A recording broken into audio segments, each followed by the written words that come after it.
Shalom Israel. First and foremost, I would like to give all praises, honor, and glory to Yahweh, Bahashem, Yahweh Shai, Bahashem, Rekah Kodash. Double honors to the apostles and elders of Great Millstone who rule well and who taught me this truth. And a sincere salutation to the Tabernacle of David, you Akim pushing this truth to the four corners of the earth in all truth, faith, and sincerity, risking your lives daily for the names Yahweh, Wah, Yahweh Shai, and a healthy shalom also to the few Akwath who are listening and learning. It's Zachariah coming at you with another lesson, and Lord's willing to be edifying. So I want to dive into this article, which is entitled, New York City will track carbon footprint of residents' food purchases. New York City will track the carbon footprint of residents' food consumption as part of a sweeping initiative to decrease the city's carbon emissions from food by a third this year, Mayor Eric Adams revealed on Monday at an event for the Mayor's Office of Climate and Environmental Justice. About a fifth of New York's greenhouse gas emissions come from household food consumption, Adams told reporters, blaming much of that total on meat and dairy. Household food consumption is supposedly the third largest contributor to city emission totals, trailing only buildings and transportation. The mayor's office of food policy has ordered city agencies to reduce their food consumption by 33% by 2030. And Adams has asked private corporations to cut their own emissions by 25% by 2030, insisting New Yorkers' wasteful eating habits cannot continue without imperiling the planet. It is easy to talk about emissions that are coming from vehicles and how it impacts our carbon footprint, he said, but now we have to talk about beef. City officials urge New Yorkers to put down the burgers and pick up vegetables and beans. All right, we're going to jump down. The household consumption carbon footprint tracker will be viewable on the same website as the city's breakdown of its annual greenhouse gas totals, which also include data on producing consumer goods and using professional services. Last year, Adams signed New York onto the C40 Good Food Cities program, a global pledge to reduce food waste and incentivize healthier eating habits. The program aims to enforce compliance with UN climate goals by nudging populations toward more nutritious meals. By nudging, you just use the word enforcing. Okay, it says by nudging populations toward more nutritious meals, mandating a planetary health diet for all residents. All right, let's grab a quick precept. Daniel 8:25, and through his policy also he shall cause craft to prosper in his hand, and he shall magnify himself in his heart, and by peace shall he destroy many. And this is what Esau Edom does. This is what this devil does. He comes in as a serpent. He comes in with this so-called agenda, okay, to better your life. Okay, this way you're going to be eating more healthier food. Okay, you don't have to worry about, having an unhealthy diet. Meanwhile, this whole time, okay, this devil is setting up a system to be able to control you from top to bottom, control what you eat, what you don't eat, where you can and can't go, what you can and can't buy. All this is a part of this man's system, man, his new world order. All right. So it reads, Daniel 8:25, and through his policy, also he shall cause craft to prosper in his hand, and he shall magnify himself in his heart, and by peace shall he destroy many. He shall also stand up against the prince of princes, but he shall be broken without hand. All right. So continuing on, it reads, Adams admitted that monitoring what's on the end of New York's forks was not going to be easy, telling the outlet Gothamist, I don't know if people are really ready for this conversation. When his predecessor, Michael Bloomberg, tried to legally enforce healthy eating in 2012 with a heavy-handed ban on supersized sugary drinks, the Supreme Court struck it down as arbitrary and capricious. Bloomberg, however, now runs the C4O programs board of directors. Okay, and there are no coincidences whatsoever. And they said, okay, it ultimately is going to be hard for them to track, every New Yorker's, household consumption. Okay, their carbon footprint and what they're eating, how much of it they're eating. Okay, but ultimately, what is going to be used to track you, to know exactly what you're doing? Okay, the charagma, that Revelation chapter 13 and verse 16. Matter of fact, let's get it real quick. This is Revelation chapter 13 and verse 16, and it reads, and he causeth all. Who is the he? Esau Edom, the so-called white man. Okay, the Job 9:24 is the earth is given into the hand of the wicked.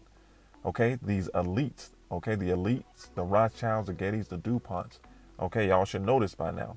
It says, and he causeth all, both small and great, rich and poor, free and bond, to receive a mark in their right hand or in their foreheads, and that no man might buy or sell, save he that had the mark, or the name of the beast, or the number of his name. All right. So let's go to this quick video. All right. I'm going to speed it up because ultimately all the plans that these elites have, okay, is going to all center around the charagma. Okay. The people receiving this mark. Okay. This RFID chip being made mandatory. All right. So let's play this real quick. I'm going to put it on 2x speed because I don't want this video to be too long. We'll do this 1.5. Of secrecy and other things. To play the video I just punched, okay? 56 seconds, best explanation I've ever seen of what's coming or what they're going to try and do. But here's the other thing. This 56 seconds is something I swore I would never see in my life, and that is a central banker being honest. This is a miraculous experience. 56 seconds, here we go. Our analysis on CBDC, in particular for the use of the general use, we tend to establish the equivalence with cash, and there is a huge difference there. For example, in cash, we don't know, for example, who's using a $100 bill today. We don't know who is using a 1,000 peso bill today. A key difference with the CBDC is that central bank will have absolute control on the rules and regulations that will determine the use of that expression of central bank liability. And also, we will have the technology to enforce that. Those two issues are extremely important, and that makes a huge difference with respect to what cash is. Okay, so that was Augustine Carstens, the general manager of the Bank of International Settlements in Geneva, Switzerland. And what he said is, with digital currencies, they will have the ability to set the rules and to enforce those rules centrally, which means if they don't want your money working more than 5 miles from your home, it won't work. more than 5 miles from your home. It means if they decide to raise the taxes, they just take it from your account. Okay, so they set the rules, they see everything. Hey, and it also means if they don't want you eating burgers, you won't be eating burgers. You'll be eating whatever their money allows you to purchase at that time. And they can enforce centrally. Now, I'm going to show another video. This is Richard Werner, arguably the top academic scholar in the world on central banking, in Malmo, Sweden this May, describing his conversation with the European central banker. It's about 2.5 minutes. Let's dive in. It's possible that even if you have to have CBDC in some form, that you're not destroying the banking system if you do it the way China is doing it. Now, you have to remember, China only recently introduced their banking system, and it seems they were not willing to already give it up. They have already CBDC. It's still a pilot project, but it's introduced, among millions of people already. But it was introduced on purpose in such a way that it would not harm the banking system, and therefore is a more truthful sort of update of the old paper money. But of course, it still has the control aspect. So at least it's not killing the banking system. The way they do this is by requiring you to have a bank account in order to get CBDC. So it's not a direct account at the central bank. It's only through your bank that you can get it. You see how simple that is? And of course, could be done over here, but they're not discussing it. Say, the ECB is not discussing it because you see their agenda is to get rid of banks. But this alternative exists. But then, of course, the key problem is this control aspect, which at the moment they haven't stepped up in China, but that can be introduced any time. And that, of course, is a concern. Also, they never talk about the nature of this CBDC. What is it actually going to look like? They never talk about that. But I heard one European central banker tell me what it's going to look like. He saw it. He was invited to one of the old central banks in Europe that are very much promoting this, and they showed him. And he's a top executive director of another central bank in Europe, and there's no reason to believe that he was telling me a story. And he was around this large, and would be implanted under your skin. So that is the plan. Right. And of course, that has other implications on top of what we've mentioned, on top of the control aspects, because that actually enters your body. Might be violates human dignity, and can be then used for, even in terms of functionality, beyond the monetary and economic transaction purposes. So highly dangerous, and definitely something we have to oppose. And so using cash is one of the things we can do to make sure that the hurdle will be higher for the central planners to introduce the CBDC. All right. So as you can see, man, this is where everything is headed. And if you don't know what the mark of the beast is by now, if you still think the mark of the beast is sleeping with white women, or it's an embargo, or whatever crazy other, beliefs are out there, and you can't see that the MOTB, okay, this RFID chip is not only the future, but is the mark of the beast that Revelation chapter 13 and 16 is talking about, then you lost. Okay. All right. This is a company, Walletmore. Okay. And what does it say? Wallet of the morrow. Okay, this is ultimately what your money or your credits or whatever you want to call it, your CBDC, your central bank digital currency, will be stored on. Not your phone, but on your chip, and your chip will be in you. And these people will have complete control over what you do. They'll know, when you're working out, when you're having sex, when your girl is on her cycle, where you are at all times. Okay? And this is gonna make it super simple for them to keep up with your carbon footprint, or to keep track of what you're eating. Okay? Your cattle, and this is going to be your tag. You know how they tag the cattle with a puncture in their ear and a number? This is exactly what their plan is. Okay? To chip the people. Okay? Like the cattle they are. So let's see if I had any more precepts lined up. All right, this is Jeremiah 51 and 6. It reads, "Flee out of the midst of Babylon and deliver every man his soul." Okay, and this doesn't mean run to a different country. Okay, or leave America, Babylon the Great. Okay, you flee.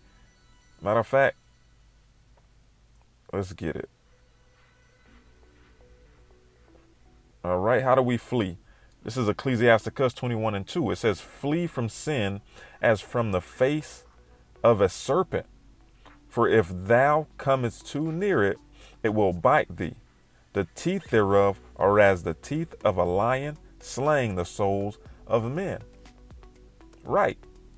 All right. Flee from sin. All right. This is Psalms chapter 119:9. It says, wherewithal shall a young man cleanse his way? By taking heed thereto according to thy word. All right. And this is how we become cleansed. We become cleansed by emulating Yahushua HaMashiach, who you people ignorantly call Jesus. You know, when you're younger, you look up to your big brother or your father and you emulate them. You try to, be exactly like them to the best of your ability. Okay. Sort of like what Kobe did with Michael Jordan. Okay. He emulated Jordan to the best of his ability. And our goal is to be Yahushua like. Okay. Yahweh Ba'Hashem Yahushua like. All right. To the best of our ability. Okay. We're not perfect, but we have to strive to be. Okay. And by us doing that, by cleansing our ways, okay, we can flee from the face of the serpent, man, which is ultimately Esau Edom.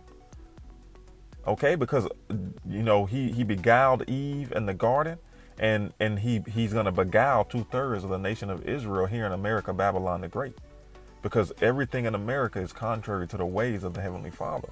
So we have to flee. All right. And that's by coming out of her spiritually.